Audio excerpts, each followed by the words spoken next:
요엘 2장 12절부터 17절까지 낭독하도록 하겠습니다.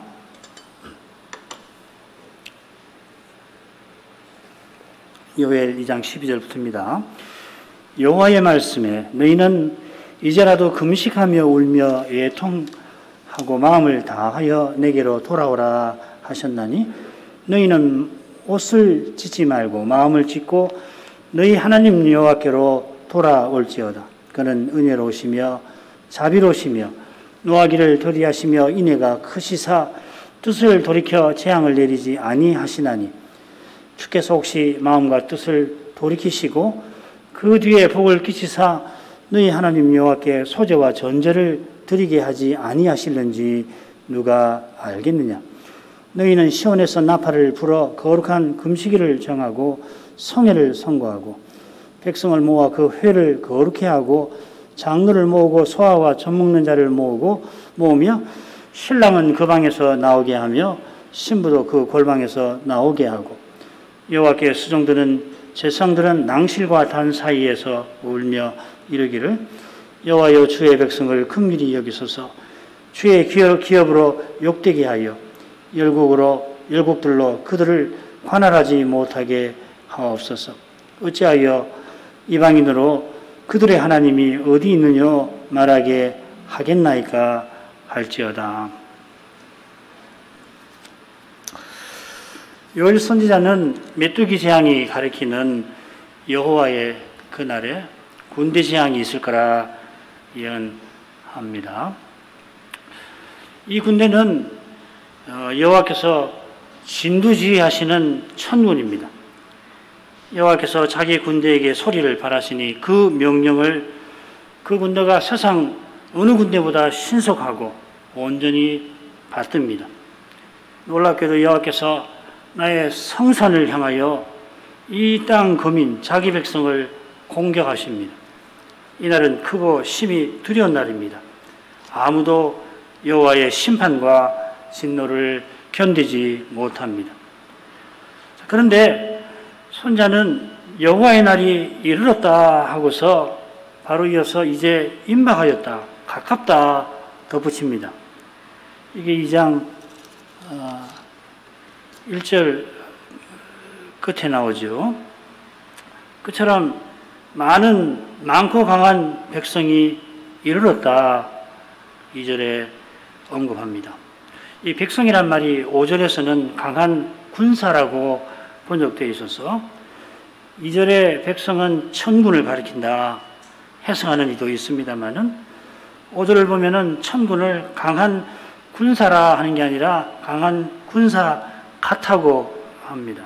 이 같다고 하는 표현이 3절부터 5절 또 7절에서 9절에 계속 나오죠. 이런 걸 고려하면은 선자가 이상 중에 여호와의 날에 있을 일들을 보는데 그 일들을 겹쳐서 보는 까닭에 여호와의 그 날에 있을 일과 그 전에 있을 일들을 섞어서 기록하는 것도 같습니다. 그날의 민족들이 큰 두려움에 사로잡힐 것입니다. 이 민족들의 심판이 요엘 3장 1절부터 15절에 나옵니다. 심판받는 이유는 그들이 이스라엘을, 언약 백성을 열국 중에 흩어버린 것입니다. 자, 이런 점에서 요엘 2장 2절에 나오는 많고 강한 백성은 바벨로니아가 아닌가 싶습니다. 바벨로니아가 유다와 예루살렘에 사로잡힌 자들을 끌어갑니다. 이 일도 메뚜기 재앙처럼 마지막 심판을 가리킨다. 우리가 지난 시간 공부했죠. 자, 이 두려운 날을 전한 선자는 오늘 읽은 본문인데 12, 13절에서 언약 백성들에게 금식과 회개를 촉구를 합니다.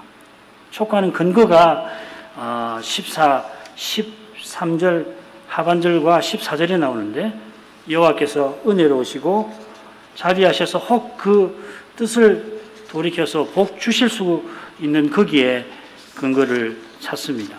나머지는 하나님 은혜를 의지해서 선자는 다시금 금식일을 정하고 성회로 모여 주의 긍휼을 구하라 촉구합니다.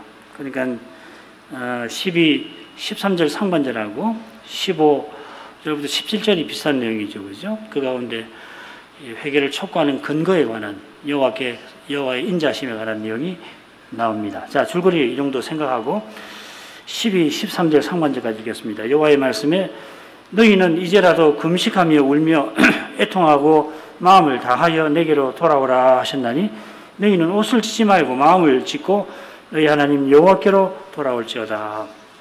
여호와의 말씀에 선지서에 자주 나오는 표현이죠. 네움 야훼 하고서 선자는 회개를 촉구합니다. 1장 끝에서도 회개를 촉구했지요. 거기도 물론 선자가 하나님 말씀을 받아 전한 겁니다. 선자가 최근 발생한 메뚜기 재앙에 대해서 회개를 촉구합니다마는 결국은 홀로 여호와께 부르짖었습니다. 그게 요엘 1장 19, 20절인데 메뚜기 재앙에 이어서 가뭄 재앙이 들이닥쳤지만은 제사장과 언약 백성은 먹을 것이 없어진 그 현실을 슬퍼했지 그런 재앙이 임하게 만든 자신들의 죄를 회개치 아니하였습니다. 선지자가 이런 현실에서 여호와께 부르짖었을 때 여호와께서 이 선지자에게 말씀을 해답으로 내려주신 것 같습니다.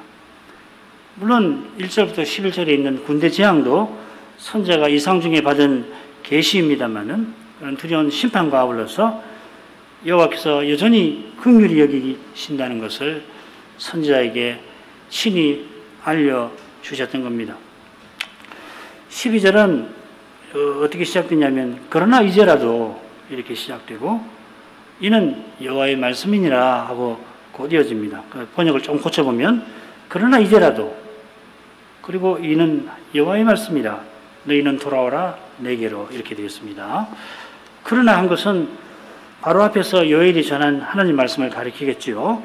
이제 여호와의 날이 이르러서 무서운 심판이 있을 거라 하는 내용입니다. 아무도 견디지 못할 심판입니다.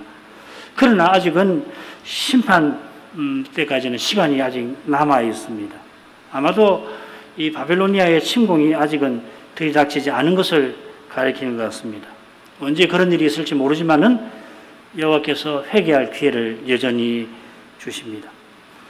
회개는 그저 슬퍼하는 것이 아니라 여호와께 돌아오는 것입니다. 여기 돌아온다는 말, 슈브라는 말인데, 근데 여기 여호와께 라고 하는 표현, 이 회개와 관련해서 흔히 쓰는 표현은 아니에요. 흔히 쓰는 표현은 13절에 나옵니다. 거기 보면 마음을 찢고 여호와께 돌아올지어다. 여기 엘이라는 말이고 여기는 아드라는 아주 회개와 관련해서는 좀처럼 쓰지 않는 표현인데 여기 13절에 여호와께 돌아오라 하는 것은 여호와께 돌이키는 행위 자체를 가리킵니다. 회개하라. 반면에 12절은 어떤 장소와 관련해서 여호와께 돌이켜 나오는 것을 가리키는 것 같습니다. 이건 15절부터 17절 내용과 붙어 있죠. 여호와께서 여전히 계시는 성전에 나가서 회개를 표시하라 하는 뜻 같아요.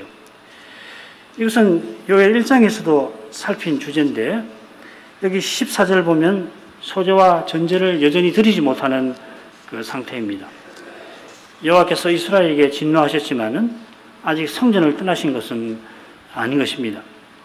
그렇게 여호와께로 돌아오라 하시는데 네 가지 상태로 돌아오라 하십니다. 우리말은 순서를 좀 바꿔놓은 것 같아요. 맨 처음 온 마음이 먼저 나옵니다. 온 마음으로, 그리고 금식으로, 그리고 울며 애통하며. 넷이 나왔는데 마지막 울며 애통하며 하는 것은 하나로 보는 것이 좋습니다. 특별히 애통은 이 장례식 때 곡하는 것을 가리키는 표현인데요. 지금 죽은 현실이죠. 그러면 셋이 되는데 온 마음으로 금식하고 애통하는 태도로 나오라 하는 겁니다. 금식이 가운데 나오는 것은 이걸 강조하는 것이고 그 주제가 나중에 나오지요. 여호와의 진노 앞에서 자신의 죄로 말미암아 온 마음으로 애통해야 하는데 지금 곡기를 끊을 만큼 중대한 상황입니다. 가뭄이라서 굶는 것이 아니라 곡기라도 끊는 그런 각오를 해야 할 상황입니다. 모든 기쁨을 뒤로하고 진정으로 죄를 슬퍼하면서 여호와께 나오라 하는 것입니다. 여호와의 말씀을 받아 전한 선지자가 전한 말씀을 이어 풀어주곤 합니다. 풀어서 옷을 찢지 말고 마음을 찢으라 하였습니다. 지금 금식을 말하는데 혹시라도 백성이 어떤 외형적인 이 금식이라고 하는 외형적인 모습을 갖추는 데에 마음을 빼앗길까 봐 선지자가 단단히 이러는 것입니다. 옷을 찢는 일은 가령 식구가 죽거나 나라가 망할 때 슬픔을 표시하는 모습입니다. 창세기 보면 야곱이 요셉이 죽은 줄로만 알고 또 히스기야가 나라가 이제 망할 줄로 알고 옷을 찢어버렸죠. 지금 유다는 옷을 찢는 신용만 하고 참으로 슬퍼하지 않을 수가 있습니다. 우리 1장에서 봤습니다, 이미. 이것은 성전 제사 예배가 제대로 드려지지 아니한 하는 현실에서도 충분히 짐작합니다. 히스기야가 개혁을 단행한 결과 언약 백성이 성전에 많은 재물을 가지고 왔지만 정작 통회하는 마음, 여호와께서 받으시는 회개하는 마음은 없었던 것입니다. 지금 재앙이 닥쳤고 또 들이닥친다고 하니까 놀라서 잠시 하나님의 진노를 누구로 뜨리려고 하는 신용만 하지 않도록 선자가 마음을 찢으라 하는 것입니다. 이 구약 성경 전체를 다 조사해 보니까 마음을 찢으라는 표현은 여기 말고 없어요. 참 흔히 좀 더 자주 나올 줄 알았더니 여기만 나와요. 옷이 사람을 상징하고 나는데 마음이 사람의 가장 중요한 부분이니까 옷을 찢는 것은 곧 마음을 찢는 것을 상징한다 하겠습니다. 여호와께서 길이 참으시니까 선자를 끝까지 보내십니다. 선자도 이 여호와의 이런 사랑을 만큼 가다게 어려서부터 이런 사랑을 계속 맛보았겠죠. 그래서 자기 백성에게 회개의 복음을 전하는 것입니다. 선자가 언약 백성의 죄를 무섭게 책망하긴 합니다만 사실 우리 마음에는 이런 선지자의 이미지가 강한데 그러나 절대로 저주하는 마음이 아니고 사랑하는 마음으로 책망합니다. 이런 사랑이 없이는 아무도 복음을 바로 전하지를 못할 것이에요. 하나님께서 선지자들을 통해서 들어서 심판을 경고하십니다마는 그 말씀이 헛되지 아니하게 하십니다. 언약의 나라는 곧 망하지만은 말씀을 듣는 이들을 통하여 망하는 그 현실에서도 언약을 이루십니다. 이건 예수님 오실 때도 그랬죠. 이사야의 예언대로 많은 백성이 들어도 깨닫지 못합니다마는 제자들은 가이사랴 빌립보에서 예수님을 메시아로 하나님의 그리스도로 고백을 합니다. 마찬가지로 예수님이 세상에 오셨을 때에 믿는 마리아와 요셉 또 사가랴와 엘리사벳 그의 아들 세례요한 같은 이들이 수임을 받았습니다. 그처럼 재림 전에도 그럴 것입니다. 13절 하반절부터 14절을 읽죠. 그는 은혜로우시며 자비로우시며 노하기를 더디하시며 인애가 크시사 뜻을 돌이켜 재앙을 내리지 아니하시다니 주께서 혹시 마음과 뜻을 돌이키시고 그 뒤에 복을 끼치사 너희 하나님 여호와께 소제와 전제를 드리게 하지 아니하실는지 누가 알겠느냐. 선자가 회개할 근거를 교훈합니다. 구원의 근거가 그리스도께 있듯이 이 회개할 근거도 하나님의 은혜로우심에 있습니다. 하나님 은혜로우셔서 죄인이 하나님께 돌아갈 길을 내셨습니다. 사람이 범죄한 때에 사람을 심판하시는 그 자리에서 하나님께서 여인의 후손을 보내겠다 약속하셨습니다.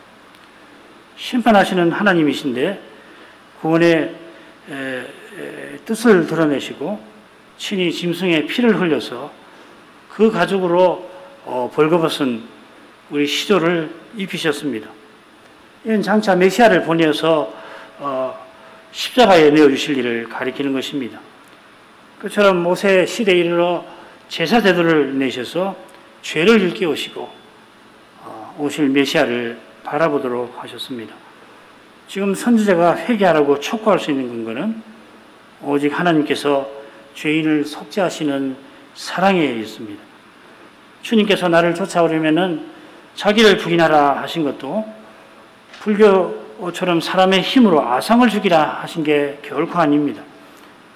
우리가 그리스도와 함께 십자가에 못 박혀 죽고 다시 살게 하시는 그 은혜를 의지하라 하신 것입니다. 그처럼 지금 선자는 하나님의 사랑을 일깨워서 그 사랑을 의지하여 죄를 회개하라 하는 것입니다. 선자는 시내산에 나타난 여호와의 영광을 전합니다. 잘 알고 계신 내용이죠. 이스라엘이 시내산에서 모세가 내려오지 아니한다고 금송아지를 만들어 섬겼습니다. 이건 불과 40일 전에 체결한 언약을 허무는 큰 죄입니다. 그래 여호와께서 범죄한 이스라엘을 멸해버리겠다. 대신에 모세 너 한 사람을 여겨서 내가 내 백성을 새로 일으키겠다 하셨습니다. 이 말씀을 듣고 모세가 이 백성이 주의 백성, 내 백성이라고 하지 않고 이 백성이라고 하셨는데 이 백성이 주님의 백성이고 주님의 이름을 위하여 용서해 주실 것을 구합니다. 여호와께서 모세의 기도를 받으셨을 때 모세는 그 용서를 확신하려고 주의 영광을 보여주십시오 청합니다. 그때 여호와께서 요엘이 전한 것과 비슷한 말씀으로 자기 이름, 그 사랑의 영광을 반포해 주셨습니다. 여호와의 사랑의 영광이 그리스도를 가리킵니다. 그리스도에게서 은혜와 진리, 인자와 진실이 충만하였습니다. 그처럼 구약시대에 여호와의 인애와 진실하심이 드러나는 곳마다 그리스도께서 증거되십니다. 모든 구약이 여호와의 인애와 신실하심을 드러내니까 모든 구약 성경은 그리스도를 증거합니다. 그처럼 우리가 그리스도를 드러낼 때에 거기 삼위의 사랑의 영광이 나타나는 것입니다. 바로 이것이 사람의 제일 되는 목적이 하나님을 영화롭게 함이라 하는 고백의 핵심 내용입니다. 참된 예배의 실제이기도 합니다. 시내산에서 여호와께서 그 이름을 반포하실 때에 이스라엘을 멸하실 뜻을 돌이키셨죠. 그처럼 선자는 자기 시대 백성에게도 그 뜻을 돌이키실 것을 바라봅니다. 이스라엘이 돌이킨다고 해서 반드시 여호와께서 그들을 심판하실 걸 돌이키셔야 하는 것은 아니에요. 우리의 회개가 사함받는 근거가 되지 않습니다. 우리의 믿음이 의롭다 하심을 받는 수단인 것과 같습니다. 게다가 믿음이 하나님의 은혜에 속합니다. 마찬가지로 참된 회개도 믿음과 마찬가지로 은혜에 속합니다. 믿게 하시고 의롭다 하십니다. 그처럼 회개케 하셔서 심판을 피하게 하십니다. 이러한 사실을 위해서 선지자가 회개하라 촉구할 수 있습니다. 그처럼 교회가 회개의 복음을 세상에 선포할 수 있습니다. 하나님의 선택이 있으니까 우리가 복음 전파를 할 수가 있는 것이죠. 하나님 선택이 없다면은 복음 전파 자체라는 것이 불가능한 것입니다. 지금 선지자가 회개하라고 촉구하는 것은 자기가 전한 그 말씀을 성신께서 써주시기를 바라는 것이에요. 14절에 마음과 뜻을 돌이킨다 하는 표현이 나오는데 여기는 돌이키라고 하는 내게로 돌이키라 슈브라는 말이 들어 있습니다. 뜻을 돌이킨다는 말은 13절하고 똑같은 거고 마음을 돌이킨다는 표현이 바로 이 온 마음으로 여호와께 돌아오라 하는 바로 그 동사입니다. 이스라엘이 온 마음으로 자기 죄를 슬퍼하고 돌아오면은 여호와께서도 심판하실 마음을 돌이키실 것이다 하는 겁니다. 심판할 마음을 돌이키실 뿐만 아니라 그 뒤에 자기 뒤에 복을 끼치신다 하는 겁니다. 그 복이 무엇보다도 하나님을 예배하는 것입니다. 소제와 전제를 드리게 하실 것이다 했는데 이거는 메뚜기 그리고 가뭄재앙으로 궁핍한데에서 벗어나게 해주실 것이다 하는 내용이고요. 이게 지금 2장 후반부에 가면은 다 나온 내용입니다. 아울러서 하나님을 멀리하던 우상 섬기는 데서 벗어나게 하시는 것입니다. 모세오경의 언약문들이 있어요. 대표적으로 신명기 18장이나 레위기 26장인데 거기 보면은 이스라엘이 하나님의 율법을 쫓아 살 때에는 풍성함과 안전함을 약속하시는데 외적의 침임이 없게 하시고 하나님이 허락하신 풍성한 추수로 하나님을 가까이 하며 하나님의 뜻을 받들게 하시는 것입니다. 이게 제사장 나라와 거룩한 백성의 소명을 이루고 사는 것이죠. 그리고 바로 이것이 인생의 복입니다. 장차 하나님 나라에 들어가서 우리에게 누리라고 하시는 복도 이 두 가지로 표현할 수 있습니다. 우리가 장차 그리스도와 같아지게 하시는데 그리스도처럼 하나님을 친밀히 가까이 하게 하고 또 하나님의 뜻을 온전히 마음껏 그때는 하나님 뜻을 다 이루며 살아가게 하실 것입니다. 지금 유다는 메뚜기 재앙과 이어지는 가뭄 재앙에 소재와 전제를 드리지 못할 처지입니다. 그런 처지라면 대부분의 일반 백성들은 먹고 살기가 힘듭니다.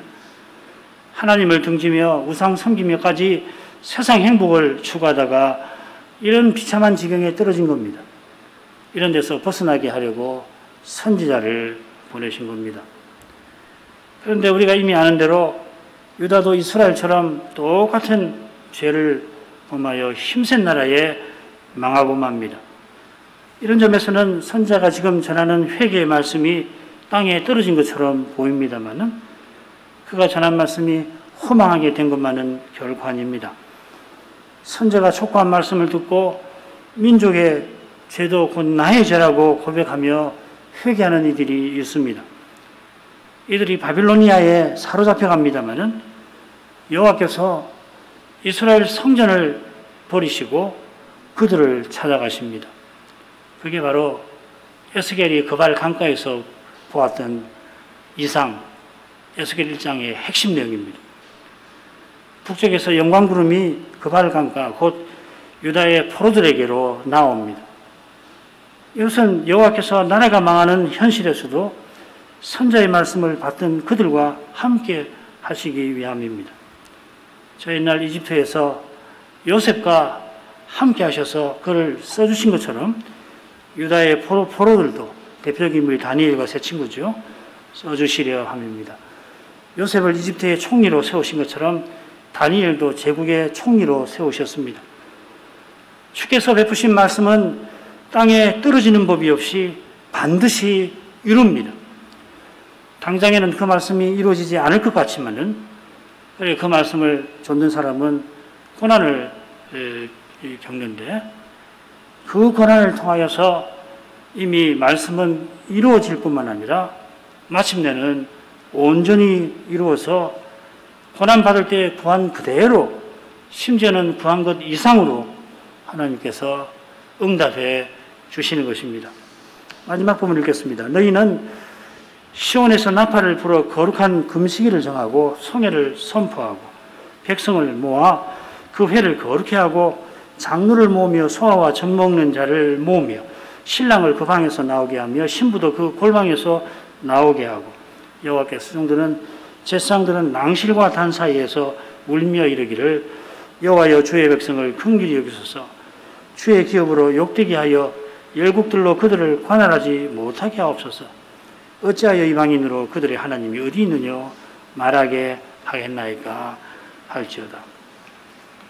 시온에서 나팔을 불어 거룩한 금식일을 정하라 하는데 이건 희년기간의 대속죄일 규례와 비슷합니다. 희년기간에 대속죄일 7월 10일이 되면은 전국에서 나팔을 크게 불어서 희년이 되었다. 이제 희년이다. 널리 알립니다. 매년 대속죄일에 나팔을 불었다는 내용은 구약 성경에 나오질 않습니다. 지금 선지자가 금식일을 거룩하게 정해서 회개하라는데 일반 대속죄일과 달리 희년기간 대속죄일처럼 나팔을 불게 한 것입니다. 이것은 희년이 여호와의 날을 상징하는 것과 붙어 있는 것 같아요. 선지자가 발 앞에서 여호와의 날이 이르렀다 하고 여호와의 심판을 경고했죠. 이 심판이 들이닥치기 전에 백성이 회개할 것입니다. 회개하는 이들은 신년에 약속될 영원한 복을 누릴 것입니다. 비록 당장에는 언약 백성이 대부분 회개치 아니하며 나라가 망할 것입니다만은, 그러나 참으로 회개하는 이는 희년 규례가 가리키는 저 복된 날을 마침내 맞이할 것입니다. 성회를 선포하라. 요엘 1장 14절에도 나왔습니다. 선고하라, 선포하라. 제사장이 성회를 선포하여 장로들과 모든 백성을 여호와의 전에 다 모이게 했는데, 여기서도 똑같이 백성이 다 모이게 하라 합니다. 다만 여기서는 모여야 할 백성을 상세하게 나열하고 있죠. 이건 조금 후에 보기로 하고요. 백성을 모아 그 회를 거룩히 하라, 선지자가 교훈합니다. 이 거룩히 하라는 표현이 금식일을 정하라, 똑같은 표현인데 정하라, 여기는 거룩하게 하라 이렇게 했습니다. 본래 금식일은 7월 10일로 율법에 정해져 있는데, 여기 금식일은 나라가 망하는 현실에서 특별히 구별하여 정한 날입니다. 그래서 이 가도시라는 말, 가다시라는 말을 쓴 겁니다. 거룩하게 한다, 구별한다. 그런 날에 합당하게 언약의 회도, 교회도 하나님 앞에 나아갈 준비를 갖추어야 합니다. 전에 야곱이 세겜에서 잘못을 깨닫고 베델로 약속대로 올라갈 때에 자기 부족민들들어 모든 우상을 제거하러 하였습니다. 그처럼 시내산에서 언약 맺으실 때에 더러운 옷을 빨라 하셨습니다. 이게 이제 거룩하게 한다는 말이죠. 하나님께 나아갈 준비를 하는 것이죠. 이건 결국 오실 메시아를 믿고 의지하게 하는 것입니다. 스스로는 하나님께 나아갈 수가 없음을 깨닫고 겸손히 그리스도의 공효를 의지하는 사람이 주일 예배에 나아갈 수가 있습니다. 하나님 앞에 참으로 나아갈 수 있습니다. 백성을 모으라 하고 그 회를 거룩하게 하라 한 다음에 다시 모으라 하십니다. 언약 백성을 거룩하게 하는 일을 강조하는 것 같습니다. 언약 백성이 진정으로 죄를 회개하고 하나님의 자비를 구하라 하시는 것입니다. 방금 말씀드린 대로 이번에는 선지자가 모일 백성을 구체적으로 열거합니다. 일단 제사장은 언급 안 됐지만 제사장은 당연히 모이겠죠. 이들이 백성을 모읍니다. 장로, 소아와 젖먹이, 신랑, 신부를 듭니다. 아마도 이 넷이 백성 전체를 아우른다고 해도 무방할 것 같아요. 장로와 소아는 늙은이와 젊은이, 그 권위 있는 사람과 권위 아래 있는 사람을, 신랑과 신부는 남자와 여자를 가리킬지도 모르겠습니다. 그런데 여기 장로란 말이 늙은이로 되죠, 그죠? 장로와 소아와 젖먹이는 이스라엘이 재앙을 만나면 가장 힘없는 자들을 가리키는 것 같아요. 그처럼 신랑과 신부는 이스라엘에서 가장 즐거운 이들이라 재앙을 만나면 누구보다 슬플 이들을 가르치는지도 모르겠습니다. 신랑을 그 방에서 신부를 그 골방에서 나오라고 하는 것은 전쟁이 나도 신랑을 칭집하지 않는 1년 동안 집에 있으면서 아내를 죽었게 하라 하는 그 율법에 비추어 생각할 만합니다. 전쟁 난 것보다 훨씬 심각한 상황이라 신랑과 신부들어 즐거운 신혼 생활을 접고서 성전에 나와서 통회하라 하는 것입니다. 그처럼 재앙이 들이닥치면 가장 취약한 이들이 자비로우신 하나님 앞에 나와 긍휼을 구하라 하는 겁니다. 선자는 마지막으로 제사장들에게 전합니다. 17절은 먼저 낭실과 단 사이에서 올라 이렇게 시작됩니다. 이 낭실은 어디냐면은 솔로몬 성전에서 지성소와 성소가 있는 번제단이 바깥에 있죠. 그리고 바다가 있고 그 다음에 이제 건물이 성소로 지성소로 들어가는 그 건물 앞에 있는 현관을 낭실이라고 합니다. 거기 녹기둥 둘이가 있죠, 그죠? 야긴과 보아스라고 하는 녹기둥이 그 입구에 있는 그곳입니다. 이 기둥 앞에 곧 성전 바깥에 단이 있습니다. 그러니까 방향이 뭐냐면 서쪽에서 동쪽으로 지금 낭실에서 전으로, 그죠? 낭실과 전. 제사 드리는 제사장편에서 보자면 단과 낭실 사이라고 하는 게 자연스러울 것입니다. 그런데 선자는 낭실과 단 사이를 말합니다. 지금 소재를 드리지 못하는 형편입니다. 그러면은 전체 성전 건물로 들어가는 입구, 그 번제단이 나아가는 그 입구와 단 사이가 통해야 할 장소가 아닐까. 그런데 제사장이 부르짖어야 할 이 장소와 관련해서 두 가지를 생각해 볼 수 있을 것 같아요. 첫째는 지금 제사장이 기도하러 성소에 들어가지 못하는 형편이라 이것을 선지자가 지목했을 것 같습니다. 단에서 번제단에서 번제를 드린 후에 제사장이 성소에 들어가서 분향하고 기도합니다. 기도하고 이 낭실 앞에 나와서 축복을 합니다. 그곳에서 제사장은 지금 복을 빌지 못하고 저주를 거두어 주시기를 구해야 하는 것입니다. 또 한 가지는 이 낭실과 단이라고 하는 이 표현이 성경에 한 군데 나와요. 여기 말고 어디 나오냐면 에스겔 8장 16절에 나오는데 거기 보면 25인이 여호와의 전을 등지고 이 낭실과 전 사이에서 여호와의 전을 등지고 동방 태양을 경배하는 것이 그려져 있습니다. 어쩌면은 요엘이 지금 성전에서 그런 악행을 저지르고 있는 것, 제사장과 레위인들이 그런 악행을 저지르는 것을 지적하며 거기서 여호와를 향하여 통회하라고 촉구하는지도 모르겠습니다. 어떤 것이 맞는지 잘 모르겠는데 하여튼 둘 다 이 하나님 앞에 통회하며 저주를 거둬주시기를 기도하라 하는 거겠죠. 제사장은 무엇보다 주의 긍휼을 구해야 합니다. 구원은 오직 긍휼히 여기시는 하나님으로 말미암습니다. 죄를 깨닫는 이는 주의 긍휼만을 구합니다. 지금 유다에게 이런 기도가 절실합니다. 선자는 특별히 긍휼히 여겨주실 사실을 듣는데 그 사실이 바벨로니아의 침공입니다. 요엘 3장 2절에도 바로 그 내용이 나올 겁니다. 주의 기업으로 욕되게 하여 열국으로 그들을 관할하지 못하게 하옵소서. 여러분 갖고 계시는 그 각주에 보면은 이 조롱거리가 되지 말게 해주십시오. 그렇게 번역이 아마 이렇게도 번역이 된다. 이방의 조롱거리가 되지 말게 하옵소서. 이렇게도 번역할 수 있다고 되어 있는데 저는 우리 개역의 번역이 더 낫다고 생각합니다. 주의 기업으로 욕되게 한다는 것은 열국이 주의 기업을 회방하는 겁니다. 욕하는 겁니다. 결국 그들의 하나님이 어디 있느냐 하는 겁니다. 하나님을 회방하는 거죠. 주의 기업을 회방하는 것은 하나님을 욕하는 것입니다. 주의 기업은 가나안 땅을 가리키고 가나안 땅은 언약 백성을 뜻합니다. 하나님이 가나안을 주셔서 하나님의 뜻을 이루게 하신 것입니다. 그게 기업이라는 개념이죠. 이스라엘이 각각 주신 기업에서 소명을 이루어 함께 제사장나라와 거룩한 백성으로 서나가게 하신 겁니다. 그래서 이스라엘 전체가 주의 기업입니다. 주께서 이스라엘을 특별한 소유로 삼으신 겁니다.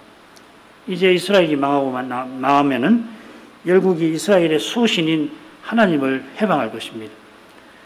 아시리아가 예루살렘만 남기고 전 유대를 무너뜨렸을 때 사내립이 여호와를 해방하였습니다. 하나님 이름의 영광을 위하여 이스라엘을 불쌍히 여겨주시라 이사야도 기도했고 지금 선지자도 그렇게 기도하라 하는 것입니다. 선지자가 이렇게 촉구합니다마는 성경의 기록대로 이스라엘은 회개치 아니합니다. 그 망하는 그때에도 낭실과 단 사이에서 동방 태양에게 경배하며 진노에 진노를 더했습니다. 그러나 선자가 전하는 말씀을 듣는 이들이 있습니다. 이들이 이 끔찍한 우상 숭배를 선자와 함께 슬퍼하며 주의 긍휼을 구합니다.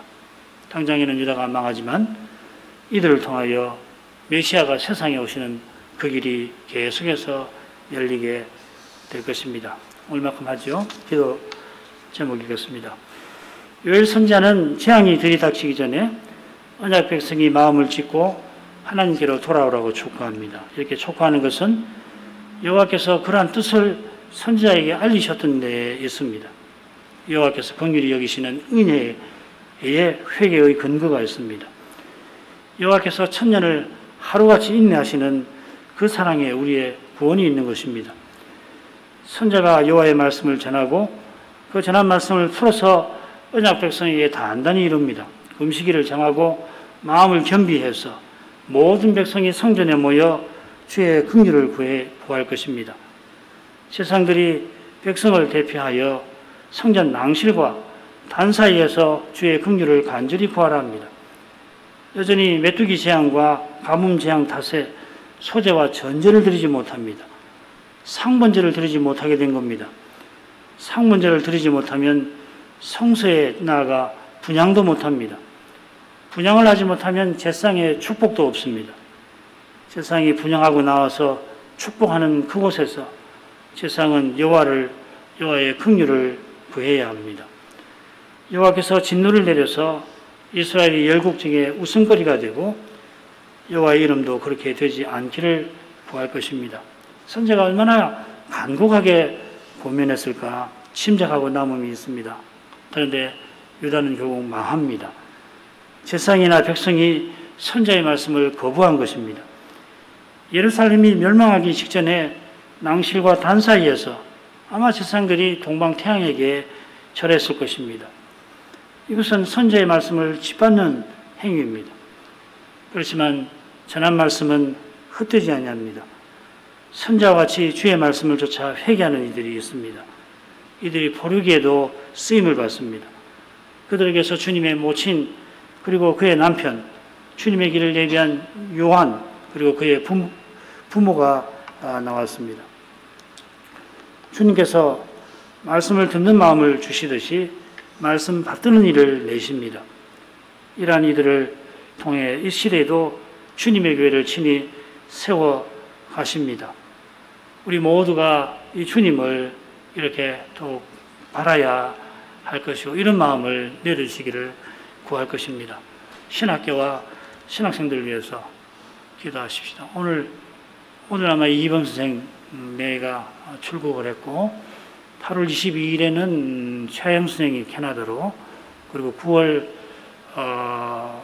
9일인가 6일인가 그때 이제 이효석 선생이 유학을 떠나는데 유학의 그 길에 주님이 함께 해주시고 와서 말씀 깨닫는 은사를 다하여 주실 것을 우리가 오늘 구하도록 하겠습니다. 먼저 한 3분 동안 기도하십시다.